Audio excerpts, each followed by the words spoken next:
Big Boss Malayalam season 6-ൽ wild card എൻട്രിയായി വന്ന് അന്ന് മുതൽ തുടങ്ങിയ പ്രശ്നങ്ങളാണ് ജാസ്മിനും സിബിനും തമ്മിൽ. എന്നാൽ ബിഗ് ബോസ് കഴിഞ്ഞിട്ടും ഇരുവരും തമ്മിലുള്ള പ്രശ്നങ്ങൾക്ക് ഒരു കുറവും ഇല്ല എന്നുള്ളതാണ്. ബിഗ് ബോസിൽ നിന്നും ഇറങ്ങിയതിനു ശേഷം നിരവധി ആരോപണങ്ങളാണ് സിബിൻ ഷോക്കെതിരെ നടത്തിയത്. എന്നാൽ ഷോ ജാസ്മിന് അനുകൂലമായിട്ടാണ് പോകുന്നത് എന്നാണ് സിബിൻ അന്ന് ഉയർത്തിയ പ്രധാന ആരോപണം. ആ വിഷയത്തിൽ സിബിൻ വീണ്ടും പ്രതികരിക്കുകയാണിപ്പോൾ. താൻ ഒരിക്കലും ഷോയിൽ ജാസ്മിനെ കോർണർ ചെയ്തിട്ടില്ലെന്നാണ് സിബിൻ പറയുന്നത്. ബിഗ് ബോസ് ഹൗസിൽ താൻ ഇതുവരെ ജാസ്മിനെ അങ്ങോട്ട് പോയി മാന്തിയിട്ടില്ലെന്നും ജാസ്മിന്റെ ഒരു കാര്യത്തിലും താൻ ഇടപെട്ടിട്ടില്ലെന്നും സിബിൻ പറയുന്നു.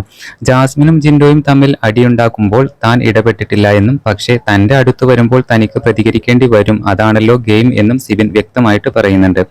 ഞാൻ ജാസ്മിനോട് 2 തവണ മാപ്പ് പറഞ്ഞിട്ടുണ്ടെന്നും അതൊന്നും ഒരു ക്യാമറയിലും കാണിച്ചിട്ടില്ല എന്നും സിബിൻ ആരോപിക്കുന്നു.